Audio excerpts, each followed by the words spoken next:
kulanti wacan dhammaan daawadayaal barnaamijkeena maanta iyo maalinlaha Jubba waxaad ku maqli doontaan mas'uuliyiintii ugu badnaa ayaa laga soo badbaadiyay weerarkii xalay ay ku qaadeen kooxda argagixisada ee Al-Shabaab hotel ku dhow madaxtooyada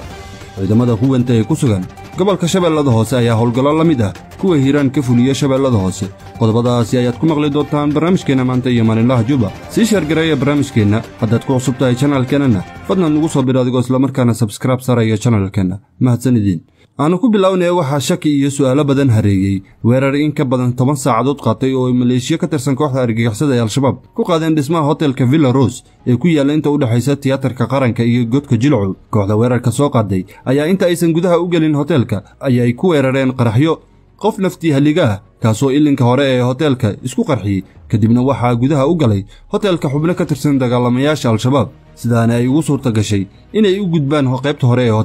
hotelka Villa Rose waxa uu ku yaalaa xindaabka sida weyn loo ilaaliyo ay ku taalo xarunta madaxtooyada ee Villa Soomaaliya ee magaalada Muqdisho halkaas oo ay ka cagan yihiin inay galaan gawaarida dadweynaha iyo kuwa ay wataan dadka shacabka ah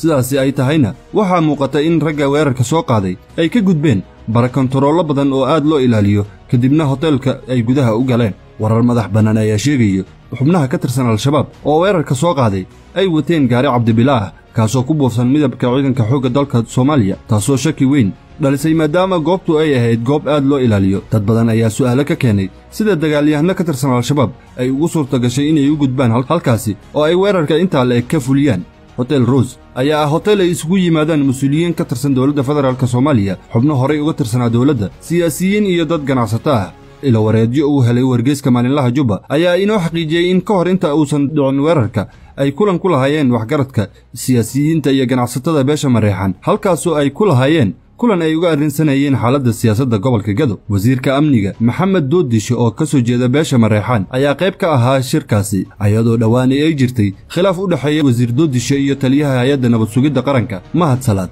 kaasoo la sheegay inuu ka reebay ilaalada wasiirka ilaha aan helnay ayaa inoo sheegay in khasaaruhu uusan asaa u buurnayn dadka ilaa iyo hadda wax ku noqday weerarka la ogyahay ayaa ah wasiirka amniga kaasoo soo gaaray dhaawac fudud dadka amniga ka faalooda waxa ay sheegeen in maadaama shabaab uu culays badan ka saaran yahay gobolada dhexe oo uu dagaal ku haysto ayaa weerarada ay ka geystaan Muqdisho oo ah xudunta dawladda ayay ku muujinayaan inay wili jiraan isagana khafiifinayaan culayska ka saaran gobolada dhexe bishii Agost 20keedii ayay ahayd markii Al-Shabaab weerar ku galeen Hotel Xayaat ee magaalada Muqdisho halkaas oo lagu dilay in ka badan 20 qof 29kii Oktoobarna laba qarax oo waaweyn ayaa lagu weeraray dhismaha wasaaradda waxbarashada ee ku yaala isgooska Soobe ee magaalada Muqdisho halkaas oo ayana lagu dilay in ka badan 120 qof halka dhowr iyo 10 qofna ilaa iyo hadda la laayahay halka ay jaan iyo cirib dhigeen dawladda federaalka Soomaaliya ayaa ilaa iyo hadda aanan wax hadal ah ka soo saarin qaraxaasi iyadoo kooxda argagixisada ee Al-Shabaab ay sheegteen weerarkaasi ayagoo isla markaana sheegay inay ku beegsadeen mas'uuliyiin ka tirsan dawladda federaalka Soomaaliya wixii warar oo ku soo kordha waxaad ku maqli doontaan barnaamijyadeena dambe ciidamada huwanta ee ka dagaalama gobolka Shabeellada Hoose ayaa iska bareejiyay dhigooda maleeshiyada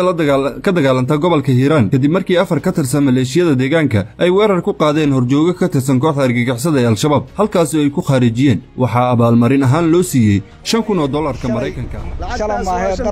shalamaahee daraadan idin sheegay walax badan meesha kama jiraan waxa waaye taliyaha macaawisleyda qabo abshir qabo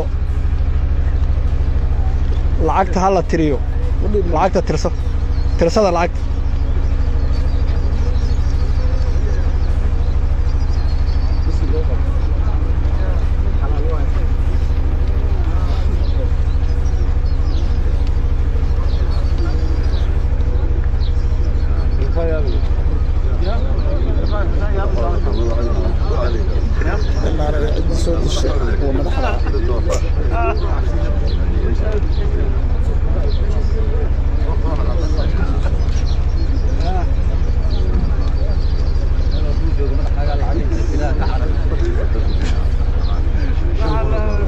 $5,000 waa haysataan maahino cid allaale iyo cid nin madaxa soo qaadatanaysa qoriga soo qaadatana qoriga ka soo qaadata kaas maahino qorigana waa leedahay $5,000 waa leedahay afartiina nin oo soo dilata iskale nin madaxa ninkii soo dilay $5,000 uu leeyahay horaa loo ballan qaaday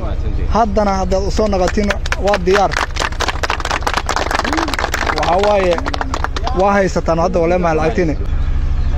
qawaariista dalkan iyo dadkan ku soo duushay waxaan diyaar u nahay in aan la dirirno qof kasta oo Soomaaliya oo damqa hayso waxay leedahay lacag amaal marina dawladdeena iyo dalkeena iyo dadkeena nasiib waxaan diyaar u nahay in aan dilno nin kasta oo igu dayo furki waa kaas muu jeedin